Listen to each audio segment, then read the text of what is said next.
어제장 이슈가 있었던 업종 살펴보는 기업 이슈 시간입니다. 어제 코스피는 2년 만에 장중 2,700선을 돌파했죠. 이틀 연속 매우 강한 흐름 보여주고 있는데요. 그중 어떤 섹터가 강했는지 체크해 보겠습니다. AI 생태계가 점차 확장되면서 유리기판 테마가 새롭게 떠오르고 있습니다. AI 반도체 시장에서 패키징 분야가 더욱더 중요해지고 있기 때문인데요. 꿈의 기판이라고도 불리는 유리기판은 기존에 사용하던 플라스틱이나 실리콘 기판의 단점을 모두 보완해줄 수 있다고 합니다.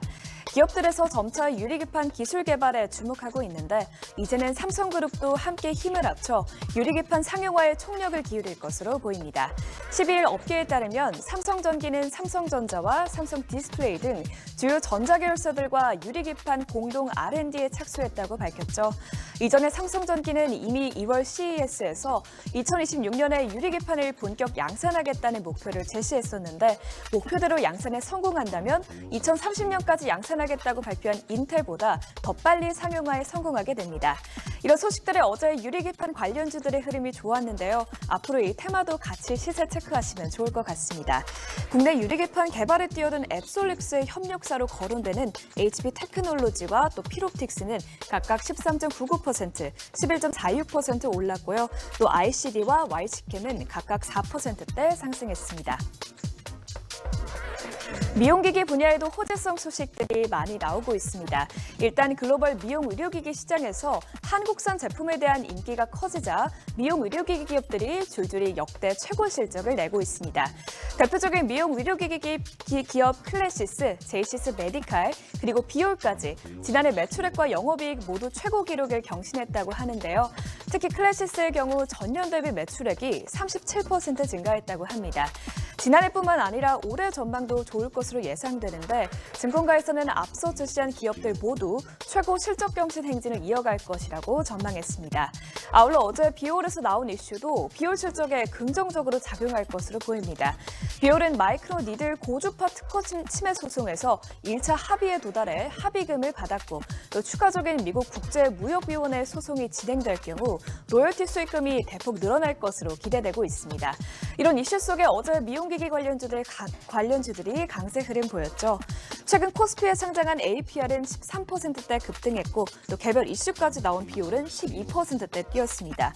이어서 레이저 옵텍, 제이시스 메디칼 그리고 클래시스 모두 상승 마감했습니다. 이번 주부터 본격적으로 시작할 주주총회를 앞두고 주주환원 정책 확대 기대감이 커지자 저PBR주들의 오랜만에 수급이 쏠렸습니다. 기업들은 기업 밸류업 프로그램이 가시화되면서 주총전에 주주환원 정책을 강화하고 있기도 한데요. 어떤 기업들이 있는지 보면 먼저 NH투자증권은 이틀 전 13년 만에 보통주 약 417만 주를 매입 후 소각하기로 결정했죠. 아울러 금융투자업계에 따르면 4대 금융지주는 올해 9,080억 원의 자사주를 소각한다고 밝혔습니다. 이외에도 여러 기업들이 주주 환원 정책을 강화하고자 하는데요. 증권가에서는 이번 주주 환원 정책에 대해 긍정적으로 평가하고 있습니다.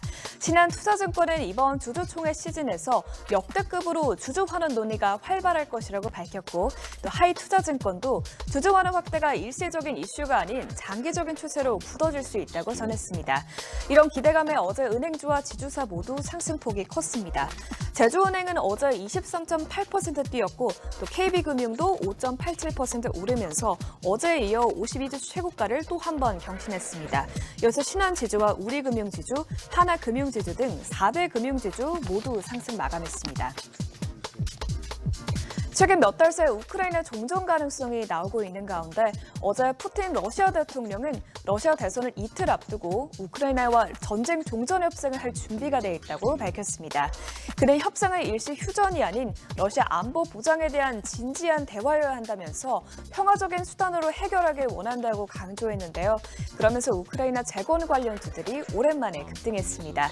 또 이틀 전 유럽연합이 러시아 동결 자산에서 파생된 이익 중 최대 4조 원가량을 올해 우크라이나에 제공하고자 검토하고 있다는 소식도 관련주의 상승을 견인했죠.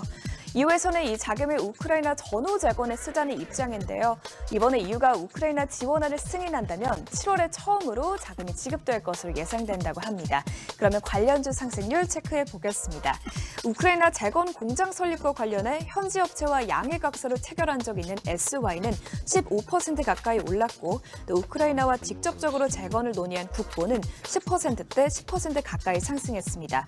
여기서 HD 현대건설기계는 8.77%, 현대에버다임은 7.72% 상승 마감했습니다. 지금까지 어제장 이슈 살펴봤습니다. 오늘은 옵션 만기일인 만큼 증시 변동성에 대비하면서 투자 전략 세우시길 바랍니다.